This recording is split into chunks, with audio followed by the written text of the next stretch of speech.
Hello everybody, welcome back to another episode of the Last Game Hunter. I'm your host, Paul, and today we're finally getting close to wrapping up the ultimate Dreamcast build. So this is pretty much the last technically mod that was done to the unit, and this is in my opinion, one of it is a must-have mod, and then the rest of it will be showing you how this thing works, how the games are done, how to put games on a card. That's another video. And then we're going to show, not only will we show the games, we're also going to be testing another product because there are many different ways to make this product HDMI out. So anyway, guys, without further ado, let's just get right to it. Tell you what I've done here, get this thing back together, and move on.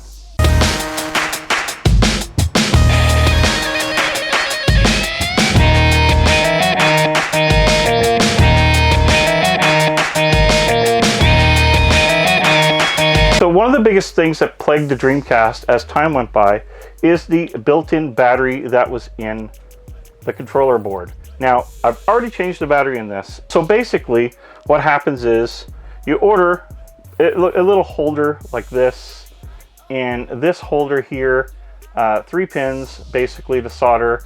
I'll show a little picture diagram on that, and it just shows you that is where your battery is, the old battery. Basically, you desolder your 3 pins, pull it out, and you solder in this new battery with a rechargeable watch battery. So this battery is not one of those just put it in, lasts a few years and dies.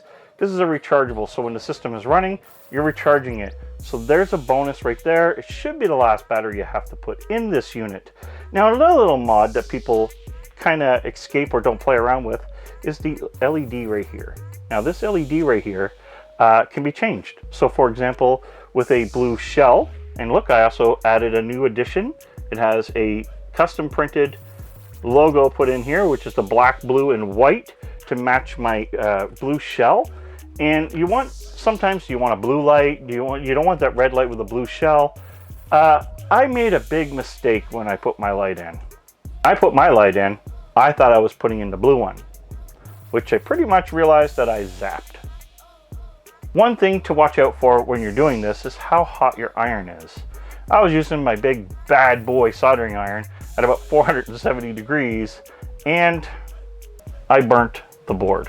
Now this board was actually my buddy's board. I took it and gave him my board because I felt bad. And then I created these jumper lines, so it was fixable. It wasn't like a complete write-off, but at the same point, it sucked. So I fixed it by making these jumpers. Everything is working fine on this now. I hope the joystick ports work good. I hope I did not go too far with the damage, but the lighting is working now. And what ended up happening was a multicolor mod light that I did not even know was in the kit. So my light changes colors, goes from a bright to a dim, moves into another color, and I thought, oh, after doing all those jumpers, what a pain it would be to redo it. I lived with it. It isn't that bad, and I'll show you the guys that real soon. So it wasn't that bad. So in this, I just wanted to let you know that this is the battery mod. This is the battery. I'll put a link to where I got them off eBay. Actually, the guy has been solid for me. When he was out of stock, he sent me one, and then he contacted me immediately because he knew I wanted more, and I ordered a bunch more from him, and it was awesome. The guy was so good to deal with, answered all my questions really fast. Even actually, I don't even know if he knows, but I'm sure he does, but he sent me this bonus housing as all the batteries came in a bag like this with the battery already in them. So he gave me that extra housing, I guess just in case I messed up or whatever the case had been. So that was really nice of him. So guys, I just wanted to show you this. I'm going to show you the unit powered up and showing off this lighting thing that I'm talking about. So it's really cool. If I'm going to go all the way, I'm going to go all out. And this light sure went all out. Now, I don't want to be stupid and have, like some people, not going to mention any names, a big ring of RGB lights inside a see-through case or a semi-see-through case, and it just looks like absolute hell. I just wanted to alter the LED to give it that extra. This is my Dreamcast. Okay, so I'm going to put this back together now. Basically, we're just going to skip this. I'm going to get it back together and show you the lighting going. And the beauty now is I don't have to worry about my time, but I have to show you that in another video because then I'd be giving away a few things, and I don't want to do that. So this video was all about just showing you the last piece of physical mod that I had to do to this system. I know people are thinking, wouldn't the last ultimate mod be an HDMI built into the unit? We'll get to that in the next video.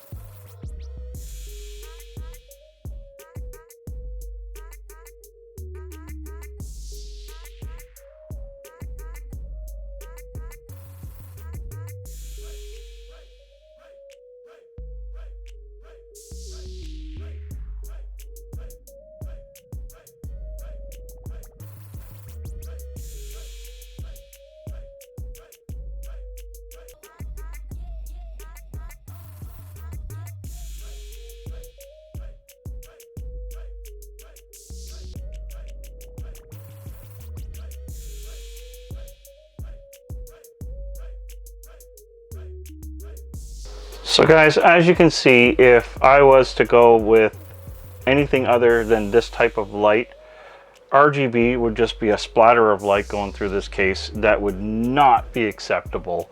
I find that the way this is lit now is just enough. It still bleeds a bit. I thought about maybe putting something in there to stop the bleed, but then it's just going to look kind of odd as well. So let me know in the comments below. Do you think the LED mod's cool? I mean, in a solid case, it's definitely going to bring out that little triangle so much better than what this is doing, but still kind of looks cool.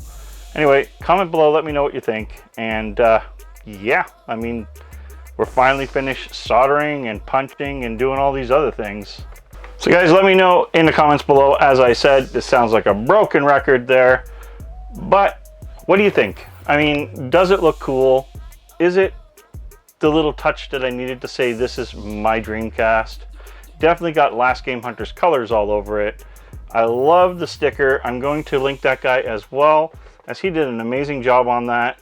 And he also did a mini one for the controller. Right now I don't have a see-through blue shell. I have see-through green and I think black and the white ones, but I don't have one that I yet could put this sticker on. If you guys ever come across one, let me know, because I'd be happy as hell to have a see-through blue controller original from Sega to put one of these stickers on to call it my own. Guys, that concludes the hardware mods to the Dreamcast, the ultimate Dreamcast, and you'll see why real soon I called this whole entire series the ultimate Dreamcast, because I believe in the end I'm gonna have a ton of fun, and it's ultimately what it's ultimately what it's all about. Having fun and having the best pleasure and best you can possibly get out of your Dreamcast. Till next time, game over.